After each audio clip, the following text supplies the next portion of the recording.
The story of the Avengers. Supervillains did bad things, but there was always a superhero somewhere to stop them. Thor fought giants in Asgard. On Earth, Hulk smashed.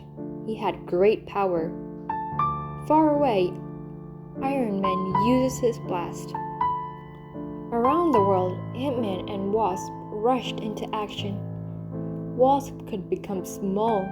She could shoot blasts. Ant-Man could become small too, but he could also become big.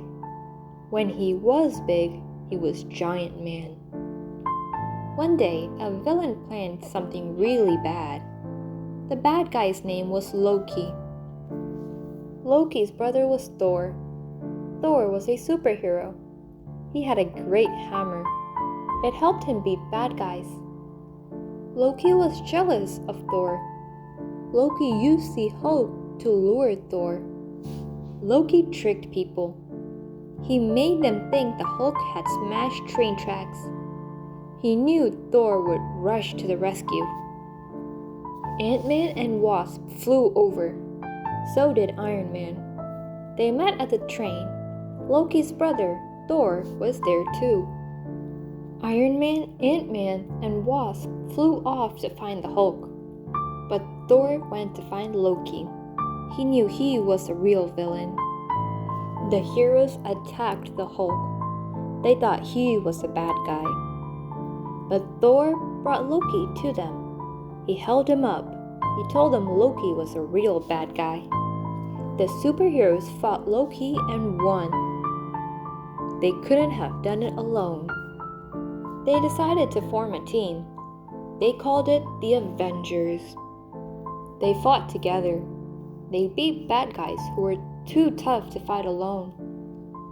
One battle took the team to a frozen land. There, the Avengers spotted a man in ice. Giant Man swam to the man. He grabbed him and brought him back. Iron Man used his rays to melt the ice. He had to be careful. He didn't want to burn the man. The man in the ice was Captain America. He was a hero from long ago. He had a mighty shield. Captain America was confused. He had been lost for a long time. He didn't know these superheroes. Iron Man put a hand on his shoulder. Suddenly, the Avengers were attacked. The bad guys were all around them. Cap's shield flew by. He helped the Avengers beat the bad guys. The team was finally complete. Cap had joined them. Now, no one could ever beat them. The world could always count on the Avengers. The end.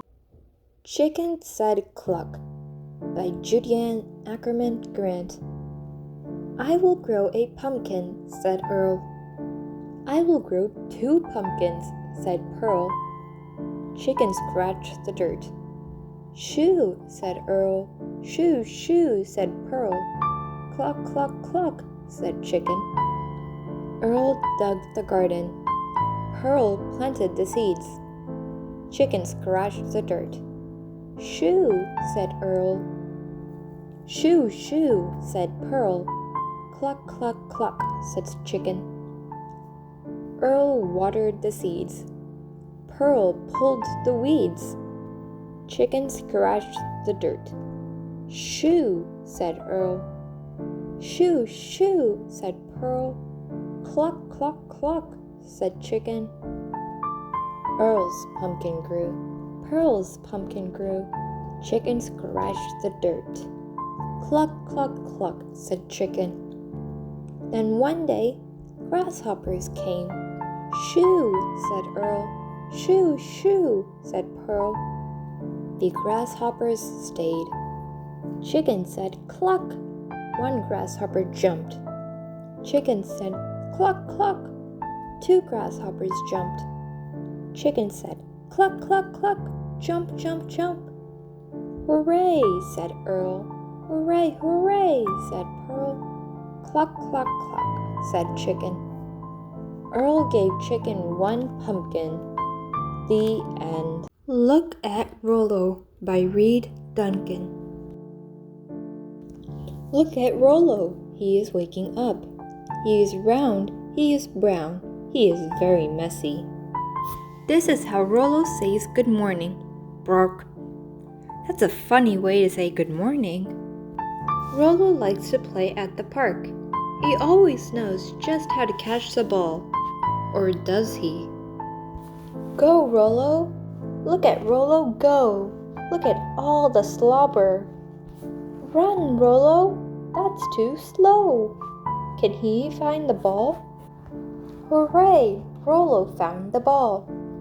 But now the ball is all wet. Rollo is tired from playing. He needs a nap. Look at him napping. He is quiet when he naps. So very quiet. Or is he? Snow! Look, Rollo woke himself up. Rollo is hungry after his nap. Look at Rollo eating. He is a bit of a messy eater and a messy drinker. But look, now he is all clean. After such a busy day, it's time for Rollo to go back home. Yawn. Look how tired Rollo is. It's time to go to bed. This is how Rollo kisses goodnight. Slurp. He is a messy kisser too. Look, Rollo is sleeping in my lap. Or is he? Good night, Rollo. The end. Rollo's Many Coats by Reed Duncan. Rollo, are you ready for the party tonight? We need to find your party coat. You have all kinds of coats, but only one party coat. Let's look for it. No, not that coat, Rollo. That's a winter coat for when it's cold. It's too heavy for a party. Let's keep looking. No, not that one, Rollo. Your raincoat is for wet days. No, not that coat, Rollo. The furry coat is too fancy. It is not the coat we are looking for. No, Rollo. Your checkered coat is a special coat, but it is not your party coat. No, not that coat, Rollo. That's the hiding coat. You don't want to hide at tonight's party. Will we ever find your party coat? Let's keep looking. No, we're not looking for your vest, Rollo. It has no sleeves. It is not a coat. No, Rollo, we're not looking for the walking coat, or the reading coat, or the eating coat. None of these are your party coats. Let's keep looking. The pocket coat with all the pouches? No, that is not the party coat either. The dancing coat means that it's time to go dancing. But tonight's party is not a dancing party. That is not the right coat either. Aha, yes. Rollo, we found your party coat. Do you know what kind of party it will be tonight? A birthday party. Happy birthday, Rollo. The end. Awesomely Emma. A Charlie and Emma story by Amy Webb. Emma loved making art. Drawing, painting, collaging. She loved it all. Besides being a great artist, Emma was good at making people laugh. And she loved her family, especially her big sister Chloe. Emma also had limb differences. She had no hands and used a wheelchair to get around. Her disability was part of who she was.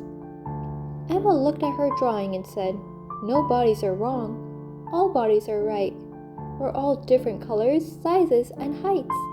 My body works differently. I love being me. Because me is an awesome thing to be." One day at school, Emma's class was going to the art museum.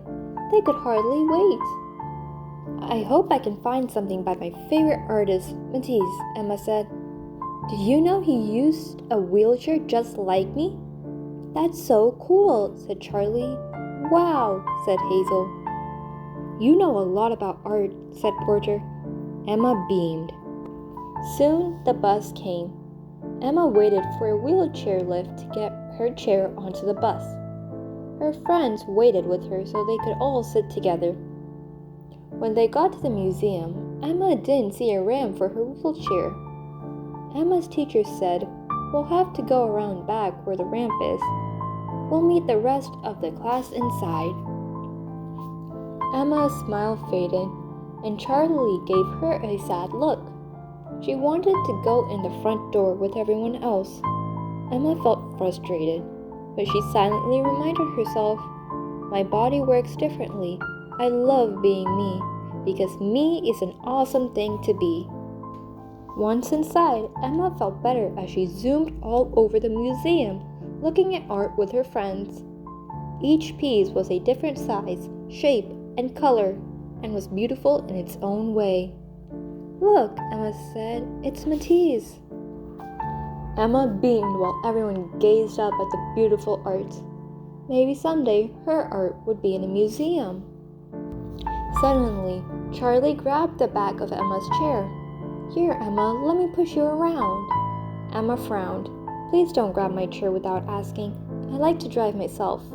Then at lunch, Charlie grabbed Emma's backpack and set out her lunch for her. Thanks," said Emma. "You're welcome," said Charlie.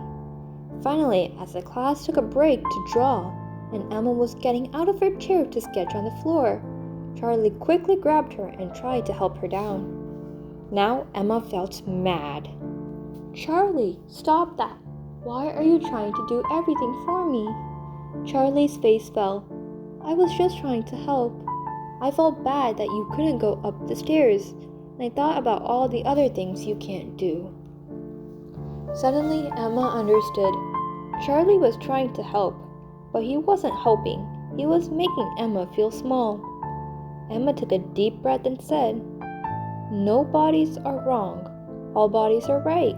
We're all different colors, sizes, and heights. Yes, my body works differently, and I love being me because me is an awesome thing to be." Charlie sat down next to Emma. "I know you're awesome, Emma, but you do have a disability, don't you?" "Having a disability doesn't mean my body is wrong. My body is just right. If I can't get in the front door, the museum should change, not me. Don't feel bad for me because I can't do everything you can do. It's okay. Besides, no one can do everything other people can do. You can't do back handsprings like Hazel, or skateboard like Porter." "That's true," said Charlie. "I never thought of it that way." "I can do a lot of things by myself, and I'll ask you when I need help," said Emma. "I like driving my chair because I get to choose where to go. I like getting my own stuff because I am able to. Sometimes I like to do things just to show people I can, like the time I milked the cow with my feet during our farm field trip. Farmer Joe almost fell off his milking stool." "Oh yeah, I remember that," said Charlie. Emma's friends all laughed. "I'm sorry," said Charlie. "I really was just trying to help." "It's okay." Emma looked at her sketchpad and her pencils and smiled really big. "I know how you can help." Right there on the floor, Emma wrote a letter on her sketchpad. Everyone in the class signed the letter, even Emma's teacher. Then they handed the letter to one of the museum workers. A few weeks later, Emma and her class received a letter. "Dear Emma and friends, thank you for your letter asking us to make the front door of the museum accessible for everyone. You're right. We will start building a front door ramp right away. Thank you for teaching us that all bodies are right. From now on, our museum will be a place where all bodies are equally welcome. Best wishes." Everyone in Emma's class cheered. Emma beamed. She felt awesome. The end. Sleep Like Me by Tatia Nadarashvili. The little boy can't go to sleep. "I guess I'll go for a walk." "I can't go to sleep," the boy says. "Just rest your head on your back, and then you'll nod off. That's how I go to sleep, the giraffe says. The boy tries, but doesn't have any luck. No, not your back. You have to tuck your head under your wing, says the bird. The boy tries, but it doesn't work. You know what? Just hang from the tree with your hands and feet. That's how I go to sleep, says the sloth. Then shows the boy how to do it. The boy tries too, with no success. The otters tell him, let yourself float on your back and you'll go to sleep. That's how we do it. The boy tries floating on the water, but he still can't go to sleep. No, you can't just float. You have to dive deep into the water, the sperm whales say. Then you'll fall asleep, just like we do. The boy does as he is told, but this doesn't work either. Are you trying to sleep lying down? The horse asks. If you want to go to sleep, you need to be standing up like me. The boy stands still for quite some time, but he still isn't tired enough to sleep. Then he notices the koalas. Come climb up the tree and make yourself comfortable in the fork of a branch. Then you'll go to sleep. That's how we do it. The boy climbs into the tree, but he still can't fall asleep. You can't just sit in the branches. You have to hang head first from them, the bats recommend. Head first, the boy hangs, but he doesn't feel sleepy at all. He carries on with his walk and meets the ducks. Come and sleep with us. You just need to keep an eye open. That's how we sleep. The boy joins the ducks, one eye closed. It might work fine for them, but he can't go to sleep. Hey, can you help me go to sleep? He says to the albatross. Sure, happy to help, but you can't sleep on the ground. You need to come up into the air. That's how I go to sleep. But not even flying helps. Meanwhile, the boy is feeling a little tired. I'd better go home and rest. Back in his room, he climbs into bed. After only a few minutes, the boy is sound asleep. The end. The Little Things by Christian Trimmer.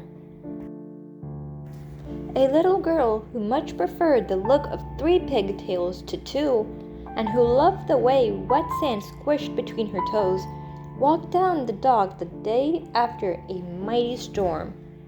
There on the beach were thousands of sea stars washed ashore by the violent waves. She raced to one and tossed it back into the ocean. She quickly picked up another, and another, and another, ushering each back into the safety of the water.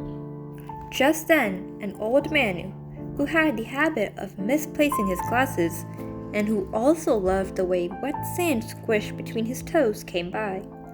What are you doing, little girl? He asked. What do you mean, what am I doing? Shouted the girl, who liked 3 pigtails and sand between her toes. She also had a strong sense of self. I'm saving these sea stars. The old man was taken back. It's just there are so many sea stars. What's the point? You won't be able to save them all. Of course I can't save them all, replied the little girl. She carefully tossed another sea star into the ocean. But I saved that one, didn't I? The old man had to admit, the little girl had a point. He picked up a sea star and placed it back in the water. Later that day, the old man headed to the animal shelter with his grandson, who liked butter on his noodles and brightly colored shoelaces. What are we doing here, Grandpa? Asked the little boy. I'm going to rescue a dog, the old man replied. The boy looked around. There were many animals who needed rescuing after the storm. Taking home one dog isn't going to make much of a difference, he said. That may be so, his grandpa replied, but it sure will make a difference to this little guy, don't you think? The little boy had to admit his grandpa had a point. The next day, after a lunch of buttered noodles, the boy headed to his neighbor's house. There lived an elderly lady who had once been a professional dancer and who loved butterflies. I'm here to clean up your garden, the little boy said to the elderly lady. The storm had torn up her flower beds and tossed garbage all over her yard. That would be lovely, replied the elderly lady, doing a graceful plie. As the little boy worked, a teenager who listened to classical music very loudly on her headphones and who just couldn't be bothered happened by. Hey kid, she said, taking off her headphones. What are you doing? I'm cleaning up this lady's yard, he replied. Look around, kid. The storm messed up this whole block. What's the point of cleaning one yard? Asked the teenager, even though the kid was doing a good job. Not that she'd ever say that to him. The elderly lady chimed in. This little boy has done more than just clean my yard, young lady, she said. He has lifted my spirits. You could learn a thing or two from him. The elderly lady had a point, though the teenager would never admit that out loud. Still, she gave the woman a nod and the little boy a high five. The next morning, the teenager packed an extra lunch and gave it to the homeless man outside the coffee shop, even though she knew there were many in need of a meal. Then, a little girl with one missing front tooth and another wiggly one took all the money she had received from the tooth fairy and gave it to charity. And she wiggled the other tooth to help it along. The little girl's mom, who made scrumptious cupcakes, gooey brownies, mouth-watering cookies, along with some equally delicious gluten-free options, quickly organized a fundraiser, which inspired a young man with a great sense of style and real acting chops to volunteer at the school, which moved a whole class of students to donate their time to fix up a house that had been damaged by the storm, which led to more ideas, more generosity, more kindness, and more action. Not too long after that, another storm moved through the town. The next morning, the little girl with 3 pigtails raced to the end of the dock, only to find... The little girl walked up to the old man and gently tapped him on the shoulder. Now do you get it? She asked. The old man did. The end. Splat the cat makes Dad glad. One Sunday morning, Splat ate his favorite food, fish fad, and read Super Cat comics. Splat felt really glad. Then, Splat's dad sat down with a small frown. What's wrong, Dad? asked Splat. Our soccer team lost our big game last night, and I am a tad sad, said his dad. Oh no, cried Splat. He thought his dad must be feeling very bad. Splat's dad loved soccer. He was the captain of his team. I have to cheer up Dad. I think he's feeling really sad. I'll find out what makes him glad by looking at old photos. Look at this, Seymour. It's Dad and Granddad winning the 3-legged race when Dad was just a lad. I know just what to do to make Dad glad. I'll sign us up for a cat school game day. We'll play lots of games and we'll win the 3-legged race. I'll make Dad proud. I'll show him I'm quick and strong, just like he and Granddad were. Splat, what are you doing? Little sis asked. I have a brilliant plan to make Dad glad, and I'll practice with Seymour, cried Splat. Said little sis. Your plan isn't half bad. What could possibly go wrong? Said Splat as he ran. Oops, said Splat, landing with a thump. His tail knotted up with worry, but he put on a brave face. I know what to do. I'll wear my lucky shoelace. The big day finally came, and Splat felt really glad. He and Seymour had practiced the 3-legged race every day. The field behind Cat School was crowded with cats of all ages. Kitten was there, and so was Plank. And of course, Spike was there too. Spike strutted over to Splat and grinned a big, toothy grin. I can't wait for the games to begin. My mom and I are going to win, win, win. Splat's whiskers wilted just a bit.